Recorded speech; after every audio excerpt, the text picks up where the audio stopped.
नमस्कार विद्यार्थी मित्र हो, पुन्हा एकदा तुमचं आपल्या शानदार चॅनलमध्ये स्वागत आहे. आणि आपण तिसरा लेसन शिकत आहोत ज्याचं नाव आहे kinetic theory of gases and radiation. ज्याचा कायनेटिक थेरी हा पार्ट चालू आहे. ज्याच्यामध्ये आपण वेगवेगळ्या कन्सेप्ट बघितल्या होत्या. Root mean square velocity, pressure of ideal gas, त्याच्यानंतर मीन फ्री पाथ बघितला होता, इंटरप्रिटेशन ऑफ टेम्परेचर बघितलं होतं. जर तुम्ही हे शिकला नसाल तर पहिल्या 4 व्हिडिओ बघा, तुमचे कन्सेप्ट क्लिअर करा, त्याच्यानंतर या व्हिडिओमध्ये या. ओके, जर डायरेक्ट आला असाल तर डायरेक्ट पण सांगतो तुम्हाला. चला तर लेक्चरला स्टार्ट करूया. तर आज आपल्याला शिकायचं आहे law of equipartition of energy.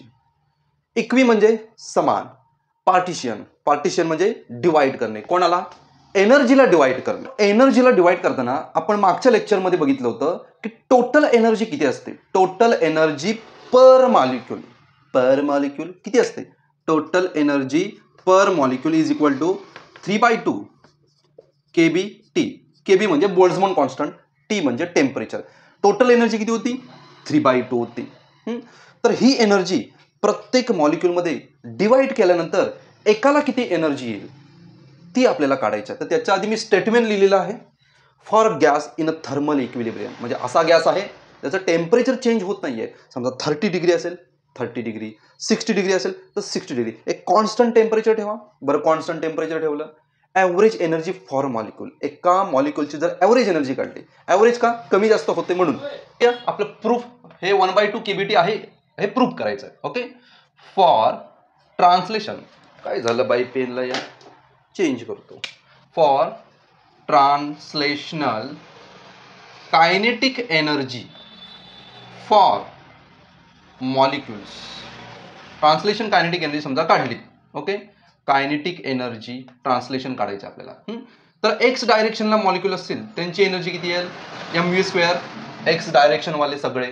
Okay, Y वाले असतील 1/2 mv वाय मॉलिक्यूलसाठी हे सगळे, प्लस झेड डायरेक्शनला जात असतील झेड डायरेक्शनला तर झेड डायरेक्शन मॉलिक्यूल सगळे इकडे पण जात असतील, वायकडे पण जात असतील आणि एक्सकडे पण जात असतील. ओके, या तिन्ही डायरेक्शन, ॲक्च्युली 4 डायरेक्शन आहेत.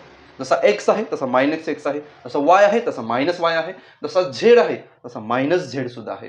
या सगळ्या डायरेक्शनची समजा मॉलिक्यूलची एनर्जीची तुम्ही ॲडिशन केली तर तुम्हाला टोटल कायनेटिक एनर्जी भेटेल. बरं, टोटल कायनेटिक एनर्जी भेटली.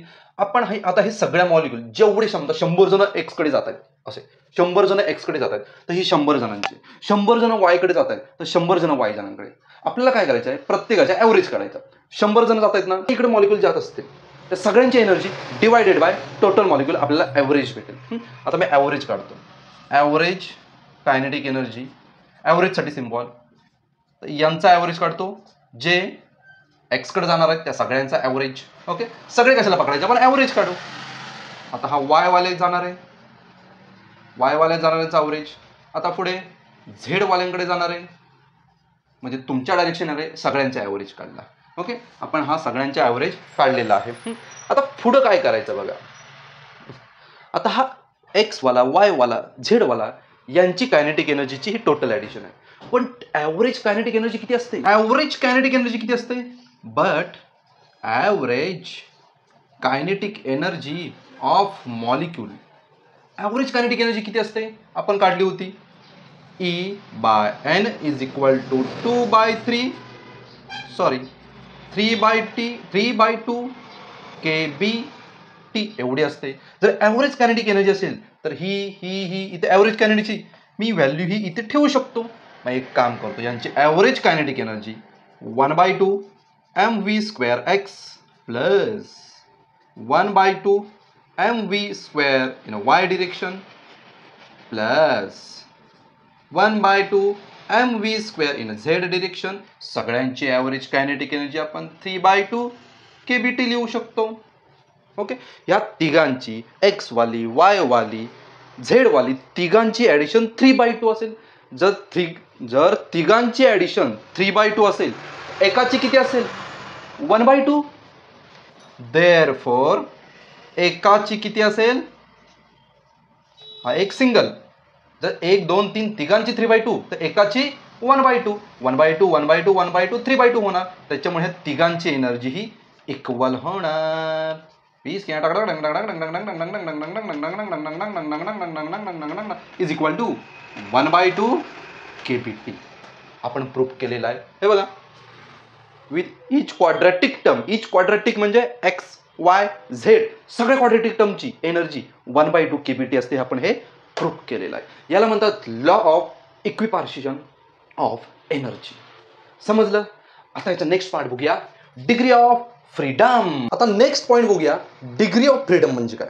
आता शब्दाचा अर्थ घेतला तर डिग्री म्हणजे किती आणि फ्रीडम म्हणजे किती ठिकाणी कुठल्या कुठल्या पोझिशनला किती डायरेक्शनला एखादा गॅस मॉलिक्यूल फिरू शकतो त्याची पॉसिबिलिटी. म्हणजे काय, एखादा गॅस मॉलिक्यूल समजा पकडला तर तो वरती पण जाऊ शकतो कंटेनरमध्ये फिरताना. ओके, वाय ॲक्सिसला पण अप अँड डाऊन मोशन करू शकतो. त्याच्यानंतर एक्स ॲक्सिसकडला पण फिरू शकतो, झेडकडे पण जाऊ शकतो. म्हणजे एक मॉलिक्यूल 3 डायरेक्शनला फिरू शकतो. म्हणजे त्याची डिग्री ऑफ फ्रीडम किती झाली, 3 झाली. हीच त्याची डिफिनेशन आहे. Total number of coordinate x Y z to describe the position, त्याची आपल्याला पोझिशन डिस्क्राईब करायचं आहे. And configuration of a system completely. आता हा जो उरलेला आहे कन्फिग्युरेशन त्याचा मिनिंग बघूया. ओके, आता गॅस मॉलिक्यूल आहे, वेळा येतो कसाही फिरू शकतो. आता किती टाईपची डिग्री ऑफ फ्रीडम असतात बघा. पहिला ट्रान्सलेशनल डिग्री ऑफ फ्रीडम. याच्यामध्ये मॉलिक्यूल एक्स ॲक्सिसला पण जाऊ शकतो, वायला पण जाऊ शकतो आणि झेडला पण जाऊ शकतो. बरोबर, एखादा मॉलिक्यूल कसा हलू शकतो अप अँड डाऊन तुमच्याकडे कसा हलू शकतो. सेकंड आहे रोटेशनल डिग्री ऑफ फ्रीडम. एखादा मॉलिक्यूल जसा मागे पुढे अप अँड डाऊन करू शकतो तसा तो स्वतःभोवती फिरू पण शकतो. आपल्याला काय काढायचं आहे, कसा मूव्ह होऊ शकतो त्याची सगळी पॉसिबिलिटी काढायची आहे. तो स्वतःभोवती पण फिरू शकतो ना, जसा मागे पुढे जाऊ शकतो अप अँड डाऊन करू शकतो तसा स्वतःभोवती पण फिरू शकतो. Rotational degree of freedom. Okay, movement काढायची. आणि थर्ड आहे व्हायब्रेशनल डिग्री ऑफ फ्रीडम. तो मॉलिक्यूल, तो गॅसचा सिंगल मॉलिक्यूल व्हायब्रेट पण होऊ शकतो. म्हणजे मॉलिक्यूल काही होऊ शकतो, आपल्या पॉसिबिलिटी काढायची आहे, त्यालाच म्हणतात degree of freedom.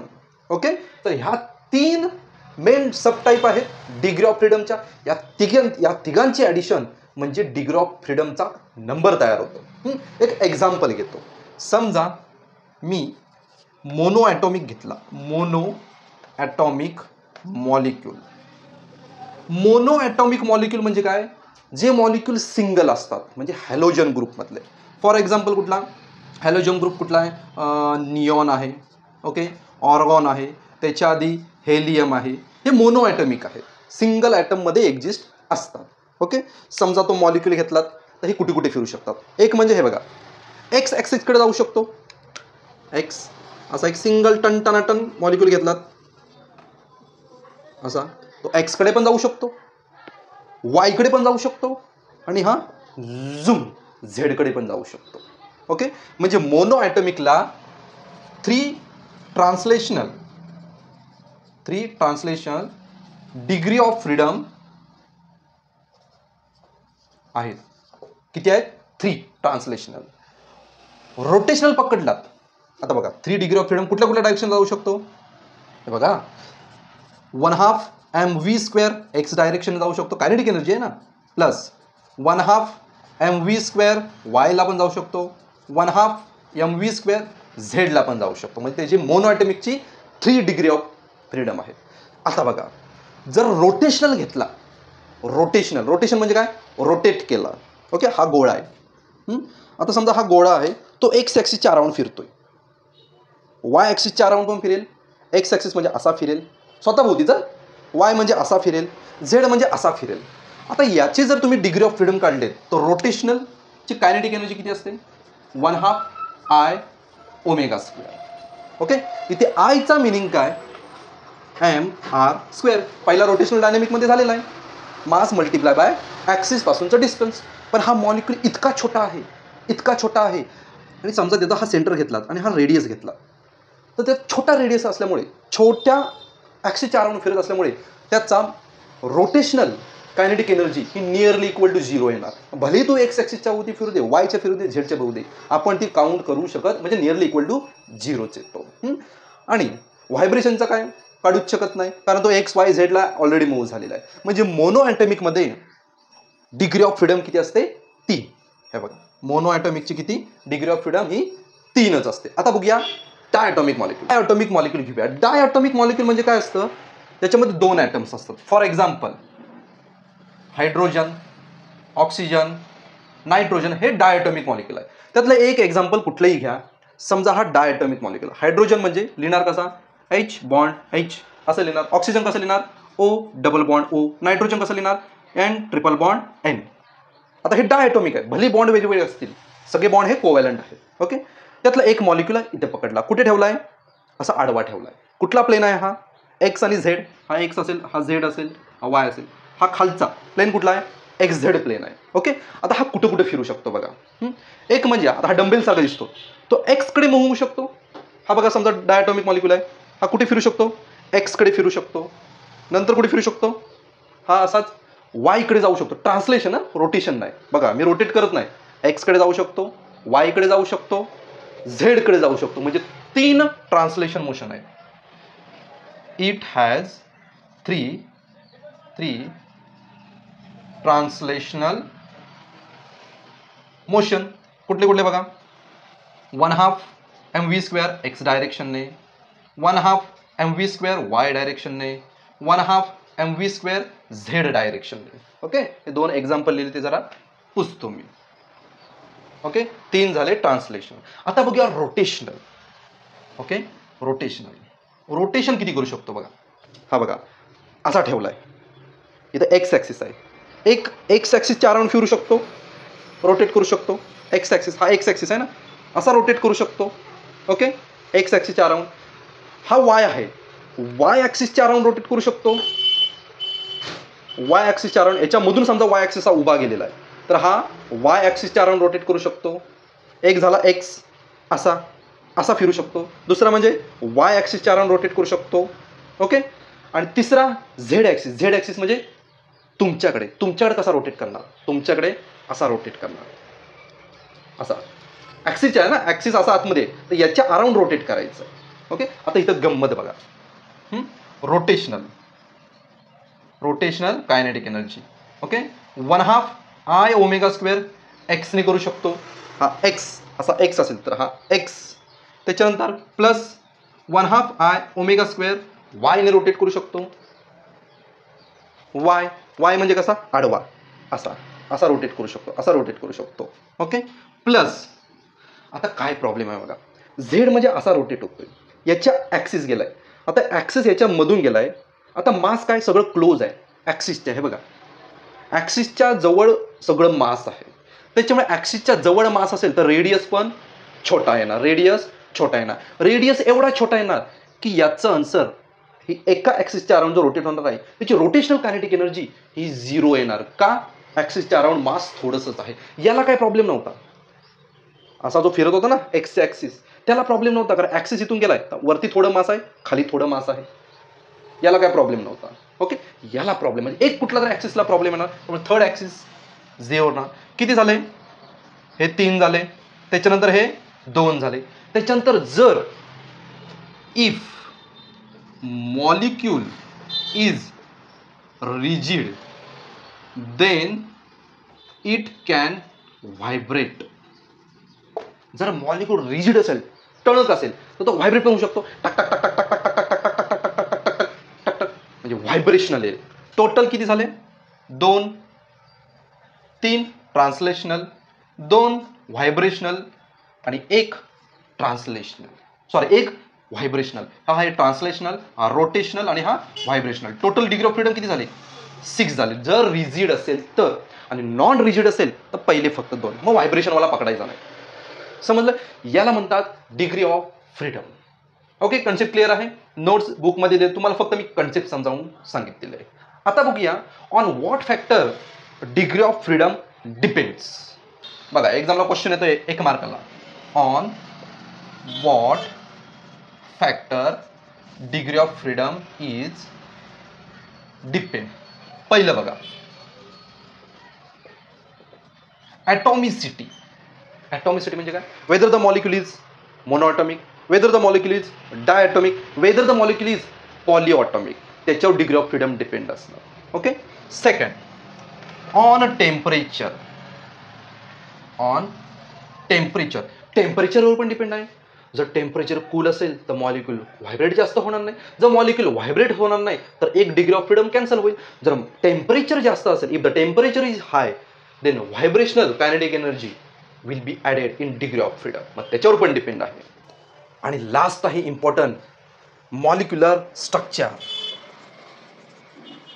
Molecular structure, मॉलिक्युलचं स्ट्रक्चर कसं आहे? 3D आहे की 2D आहे?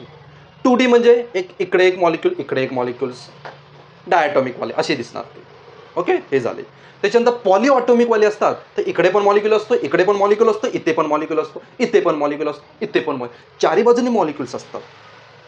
मग स्ट्रक्चरवर पण डिपेंड आहे. मग सगळेच रोटेशनल तुम्हाला घ्यावे लागणार. जर 3D असेल, 3D, तर ही रोटेशनलवाली आहे. तो एक्सला पण येईल, झेडला पण येईल, वायला पण येईल. सांगतो. हा बघा, समजा असा मॉलिक्यूल असेल, असा इमॅजिन करा, असा मॉलिक्यूल आहे, असे हे एकमेकाला कनेक्टेड आहे. तर हा एक्सवर पण रोटेट करणार, वायला पण रोटेट करणार, आणि असा जो झेडवर मगाशी कॅन्सल केला होता ना, तो एक मॉलिक्यूल इथं असेल ना, तो अख्खा पण असा रोटेट करणार. म्हणजे 3 रोटेशनल तुम्हाला ॲड करावे लागणार. अशामध्ये 3 ट्रान्सलेशनल, 3 रोटेशनल आणि एक व्हायब्रेशनल ॲड होईल. 3 3 6 आणि 7 होतील. जर पॉलिऑटॉमिक स्ट्रक्चर असेल तर 7 डिग्री ऑफ फ्रीडम होतील. 2D असेल तर 6 होतील. ओके. तर असे हे डिग्री ऑफ फ्रीडम कशावर डिपेंड आहेत हा सुद्धा क्वेश्चन विचारला जातो. ओके. आता नेक्स्ट लेक्चरमध्ये भेटूया, मेयर रिलेशन प्रूफ करूया. तोपर्यंत